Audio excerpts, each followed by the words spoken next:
Hey, authors, book lovers, and storytellers. Welcome to another session of Reader's Magnet's author interview. I'm your host, Jeff, and with me is Carol Ann Langford, the author of the book, The Speed of Passion: How Relationship Based Leadership Drives Innovation. Hi there, Carol. I'm excited Hi. to learn. Hi, Hello. Jeff. So good to see you today. So good to see you. Thank you. Thank you for conducting this interview. You're welcome. You're looking awesome today, Carol. Good thought. Thank you. All right. Well, we are so excited to learn more about you, what you can share with us today, and learn more about your book. Can you please introduce yourself to the world and what the book is all about? Delighted. First of all, I am on this virtual call from Park Slope, Brooklyn, New York City. This has been my home for, gosh, 30 plus years now. And I love being a resident of New York City. One of the many reasons is its large cultural diversity. And of course, it's a center for all of the best fine arts and performing arts. You know, a lot of people, the book that I've written is about corporate training and executive coaching in the corporate sector, but a lot of people don't know that I was an actor for a number of years. I have a special degree, a master's in fine arts from New York University's Tisch School of the Arts. And I'm very proud to say that I was a very serious stage actor for, gosh, about 10 years at a certain juncture in my life. And that work, I have to say, the work of becoming another person and telling their story in a stage play was one of the best experiences I've ever had for learning things like emotional intelligence, communication, how to listen, how to understand how the world someone lives in impacts their reality. There's so many gifts that came from that part of my life. And even though I did not become an A-list actor, what I received from that experience of storytelling and embodying another human being, that transformed my life in extraordinary ways, and I'm happy that I did that. Yes. So, New York City, I was an actor for a while. The master's degree made it possible for me to teach the university level. So, when I graduated from NYU, I was an associate professor at City University of New York for 7.5 years. Now, what was so amazing about that experience is that I had students from all over the world. Every continent is represented in New York City.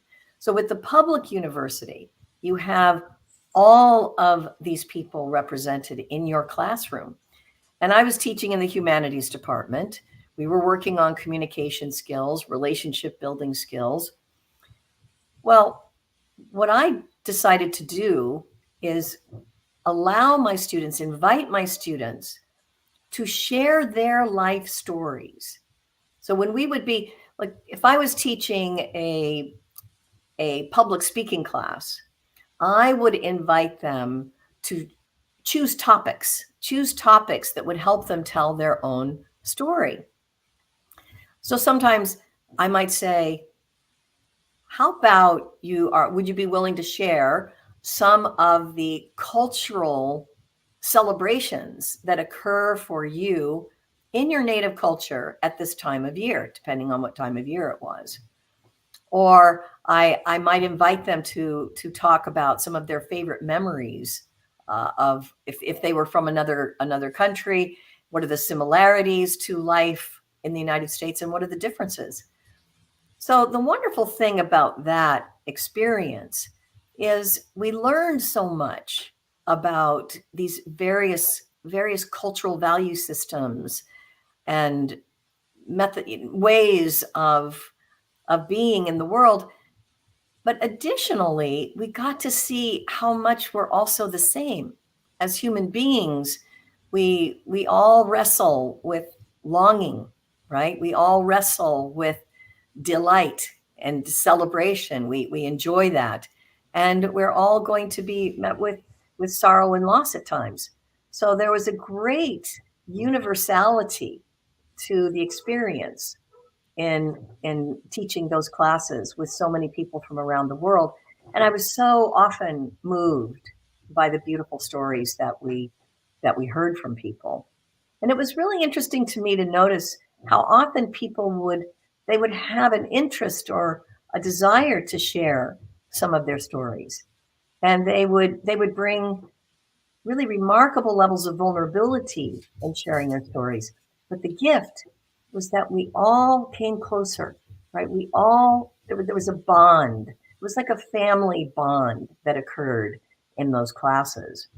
And there was an outcome. This was a real outcome that occurred in one of my classes.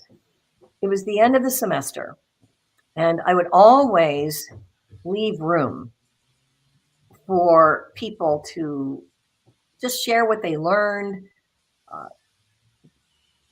offer their comments about why the experience was meaningful to them or not. They weren't obligated to say that.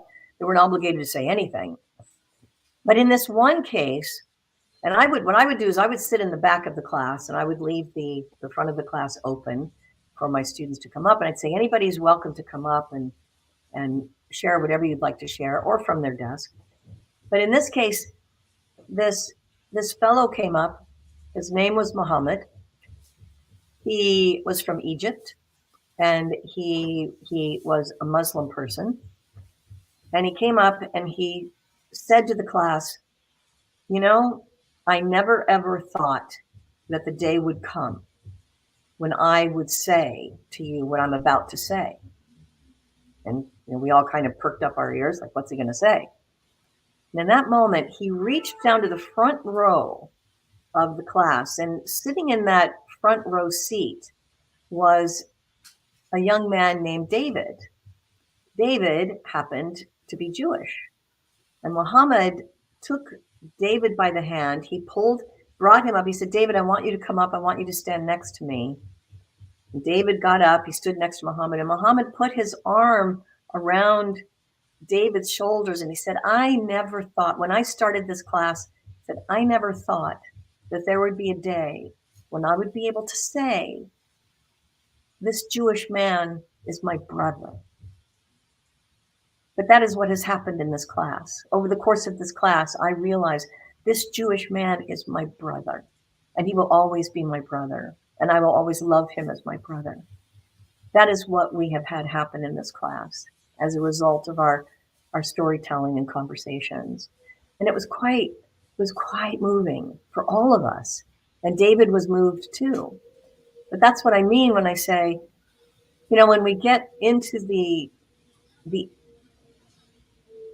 just the practice or the social um, experience of sharing our life stories, we can find more about what unites us. We begin to discover our shared humanity and the ways in which we are more alike. And the differences that we have can be softened because of our understanding. That's a true story. So, Jeff, it's I mean, and prior to that, I was a business owner. My brother and I and a partner, we had our own business in the retail automobile tire world, and that was quite successful and very interesting. Lots of stories from that. Then I was a public school teacher. I taught high school English. I helped build a school system. Then I went into theater.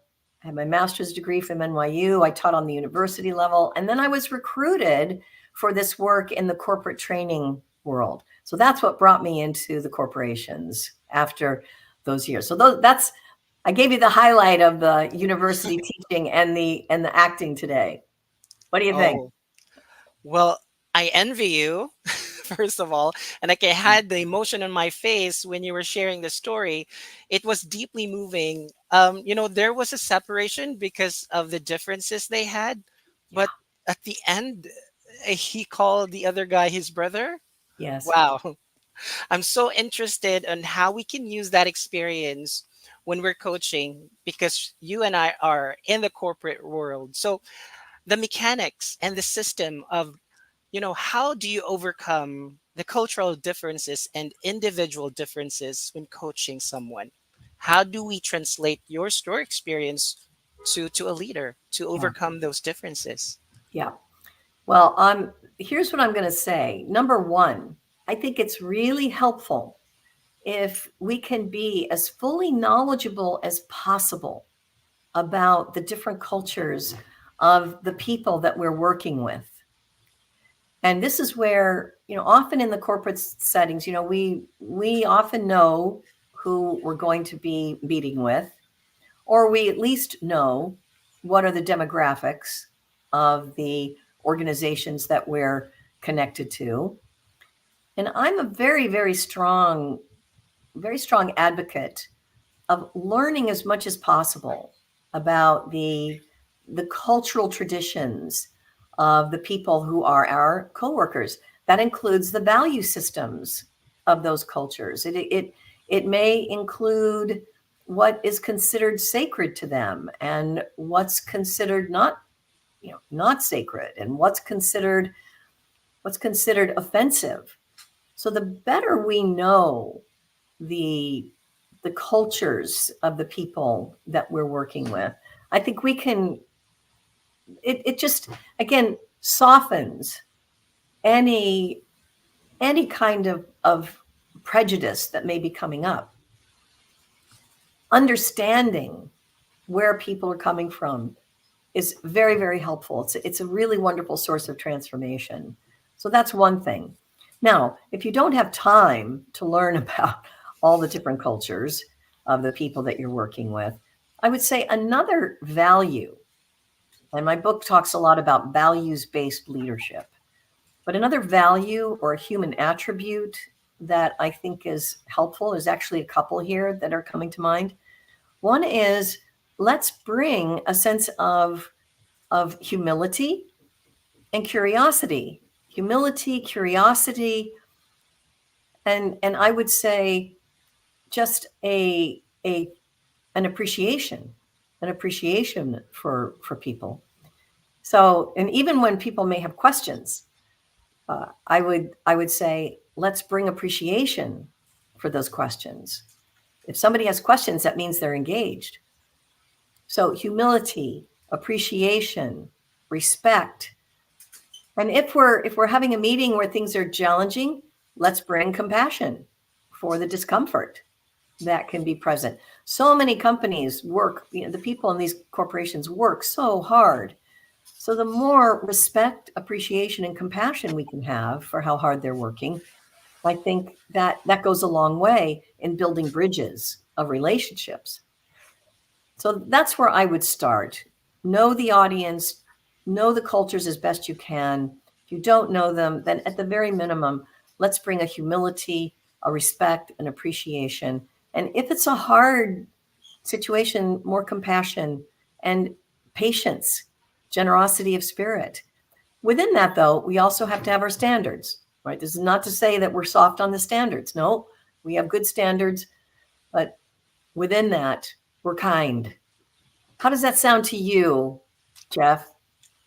Well, you're it sounds really great, and I think I understand what we need to do here. Yes, humility is very important. I think you also have to learn more about yourself, your ego, right? Your pride, because you're in that position already. So be more humble and understanding, and really be more open minded and have compassion, because we don't know what is going on through their hearts and to their heads. True. So humility is something very important so that you can really understand the differences. Especially, we don't know where they were born, they were raised, how they're living, their families, and compassion and humility. I think that's a very powerful pair of skills.